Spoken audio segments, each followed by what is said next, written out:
ജോർജിയയിലെ university ക്യാമ്പസിൽ പഠിക്കുന്ന Molly McCallum, Jane McArdle, Eleanor Carr, Clark Jones, Caitlin ലാനസ് എന്നീ 5 യുവതികൾ യാത്രാമധ്യേ ഒരു കാഴ്ച കണ്ടു.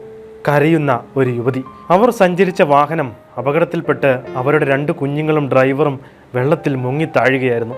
ആദ്യം എമർജൻസി നമ്പറിലേക്ക് വിളിച്ച ശേഷം മറ്റൊന്നും ചിന്തിക്കാതെ ആ യുവതികൾ അവരെ രക്ഷപ്പെടുത്താൻ വെള്ളത്തിലേക്ക് എടുത്തു ചാടി. ഒടുവിൽ അവർ വാഹനത്തിലെ ഡ്രൈവറെയും ഒരു കുട്ടിയെയും അതിസാഹസികമായി കരയിലേക്ക് എത്തിച്ചു. 4 വയസ്സുള്ള ഒരു കുട്ടിയുടെ അടുത്തെത്താൻ യുവതിക്ക് അല്പം പാടുപെടേണ്ടി വന്നു. വളരെ കഷ്ടപ്പെട്ട് ആ കുഞ്ഞിനെ കരക്കെത്തിച്ചു. പക്ഷേ അവന് ശ്വാസമില്ലായിരുന്നു.